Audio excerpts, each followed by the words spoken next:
Bueno chicos, en este segundo video vamos a entrar un poco más en detalle en lo que sería el relieve de la República Argentina, y por eso quise utilizar la herramienta del Google Maps, que es una herramienta muy útil, pero bueno, como en las clases presenciales quizá no es tan fácil de utilizar como en una clase virtual. Entonces acá estamos con un poco de ventaja, porque ahora todos van a poder ver desde sus celulares lo que yo voy marcando acá. Entonces, como les había dicho en otro momento, en la Argentina, en la República Argentina, hay fundamentalmente tres tipos de relieve, que son montañas, mesetas y llanuras. Primero vamos a empezar hablando un poco de las montañas. Las montañas se localizan en el oeste del territorio argentino, y las montañas de la Argentina, que son muchos tipos de relieve, muchas estructuras de relieve, pertenecen a un relieve mayor, que es la cordillera de los Andes. Nosotros el año pasado estudiamos la cordillera de los Andes dentro de lo que es el contexto del continente americano. Y vimos que la cordillera de los Andes se divide en tres sectores. Tenemos los Andes septentrionales, que abarcarían Venezuela, Colombia y Ecuador, una pequeña parte, porque en realidad no son países andinos, pero tienen una parte de su territorio abarcado por la cordillera de los Andes. Y después están los Andes centrales, que atraviesan lo que sería Perú, Bolivia, el norte de Chile, toda esta zona. A diferencia de los septentrionales, aclaro antes, septentrional, les recuerdo, significa del norte. Es un adjetivo que se utiliza para hablar del norte. Los Andes centrales son este sector de acá, que sería la parte más, no solamente es la parte central, sino que además es el segmento más ancho de la cordillera. O sea, la cordillera alcanza su anchura máxima acá, entre el norte de Chile y Bolivia. Y por último tenemos los Andes meridionales, que son compartidos por la Argentina y Chile. O sea, el sector de lo que es los Andes argentinos son Andes meridionales, ¿no? Dentro del territorio argentino, dentro de lo que sería la zona montañosa de la República Argentina, tenemos un montón de estructuras del relieve que después vamos a ir detallando, ¿no? Como pueden ser las sierras subandinas, la Puna, que es esta zona de acá, la cordillera oriental, que se localiza acá entre las sierras subandinas y lo que sería la Puna, el sistema de Famatina, y lo que después vamos a ver, que es más es la parte de los Andes propiamente dichos, que es los Andes centrales, la cordillera frontal, la cordillera principal y la precordillera de La Rioja, San Juan y Mendoza, y por esta zona las sierras pampeanas. Ya más al sur tenemos los Andes patagónicos fueguinos, que comienzan más o menos por acá, a la altura de la provincia de Neuquén, y continúan hasta lo que sería la provincia de Santa Cruz, y una pequeña parte, sobre todo al sur, de la provincia de Tierra del Fuego. La máxima altura de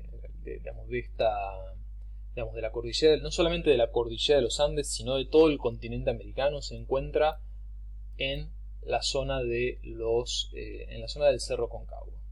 Este es el Cerro Concagua, tuve que buscarlo porque no.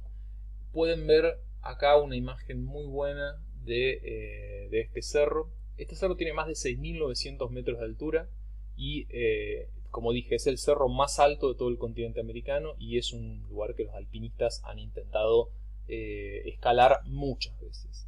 Entonces, esta sería la máxima altura de la Argentina y del continente americano. No hay ningún otro cerro más alto en América. Obviamente no es el cerro más alto del mundo. El más alto del mundo es el Himalaya, pero el Aconcagua es el más importante del continente americano. Entonces, acá nos vamos alejando un poquito.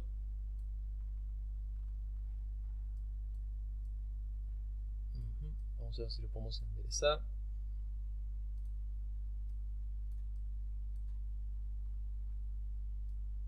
Bueno, como ven, esta herramienta nos permite manejar el mundo como si fuese un globo terráqueo, salvo que nos podemos acercar y alejar con mucho más nivel de detalle que un globo terráqueo real, por así decirlo. Entonces, la zona montañosa, como vimos, está en el oeste del territorio argentino.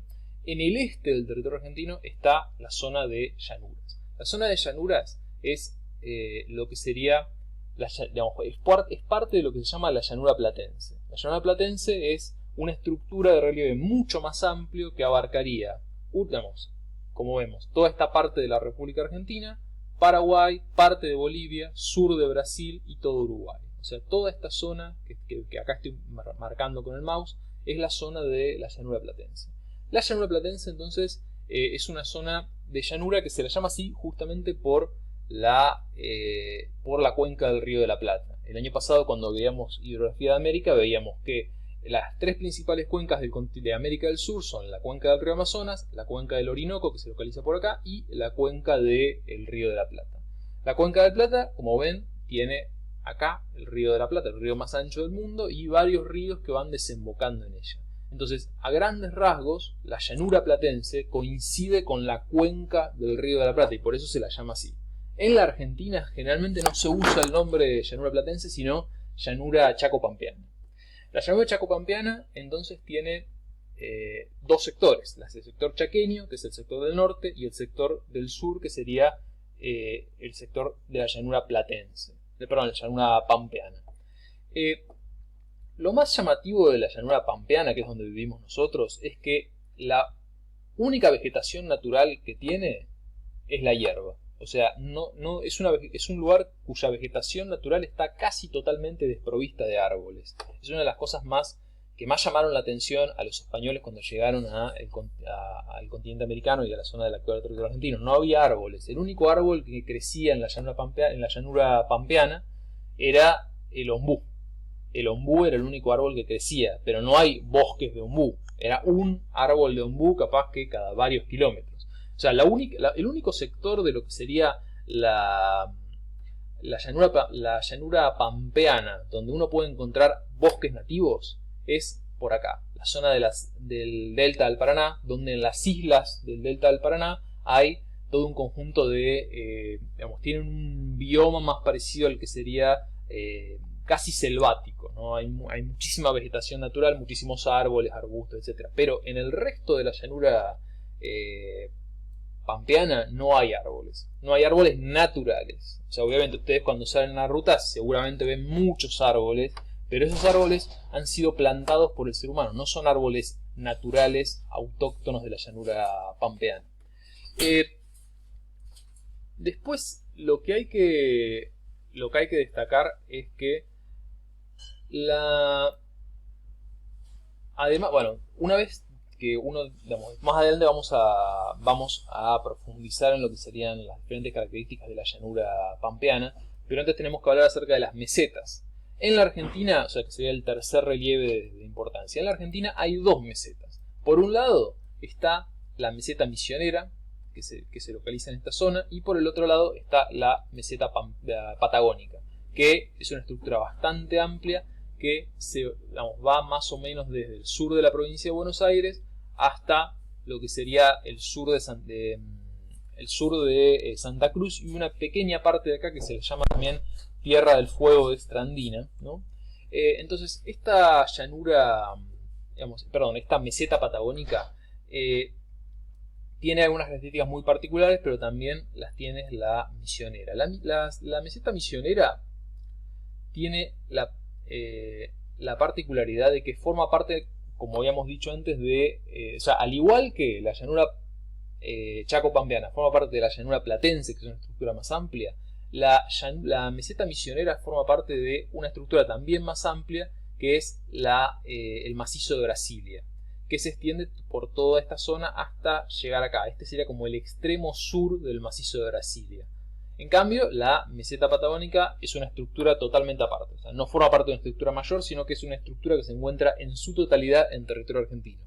Esta meseta patagónica tiene la particularidad de que el relieve está escalonado. Esto quiere decir, la altura del relieve es mucho mayor cuando uno se encuentra más cerca de la cordillera de los Andes. Y a medida que uno se va alejando de la cordillera de los Andes, la altura comienza a disminuir. Es casi como si fuesen escalones, hasta llegar al mar. Y cuando llegan al mar, se encuentra generalmente esto desemboca en acantilados. Si bien hay playas como la que tenemos acá que es Las Grutas, que es un balneario muy importante de lo que es de la Patagonia, yo diría el balneario más importante de la Patagonia, en general las costas de la Patagonia son acantilados, están marcadas por los acantilados. Respecto de la meseta misionera, y esto para terminar, la meseta misionera se caracteriza por tener un relieve distinto.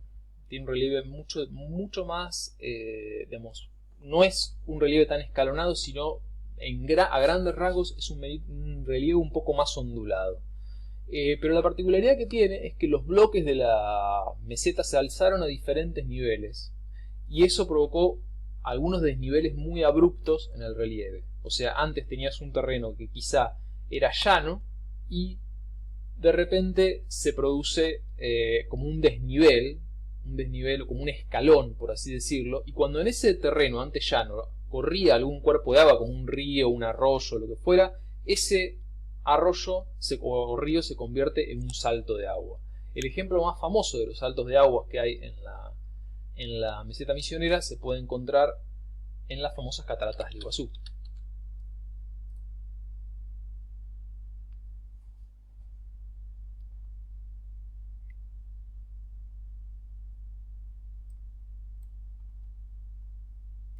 Este sería el Parque Nacional Iguazú.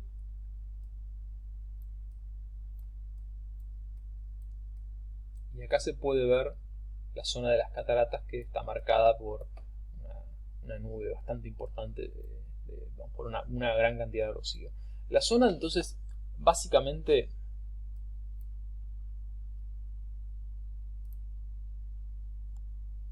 ahí podemos ver una imagen de las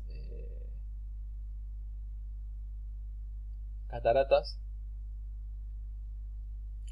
Entonces, estas cataratas en general se generan por lo que yo había comentado, por un desnivel que hay en el terreno, en el relieve de la meseta misionera, que provoca que un curso de agua termine generando un salto de agua. Porque al ser tan abrupta la diferencia de altura entre una parte y otra, el agua termina cayendo en forma de cataratas, de cascadas, etcétera, etcétera.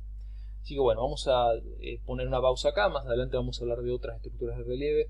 Les pido disculpas si el video fue más largo de lo que yo esperaba, yo quería que fuese más breve, pero bueno, utilizar el Google Earth es un poco, si bien no digo que sea difícil, pero requiere, tengo que ir ganando experiencia con esta herramienta.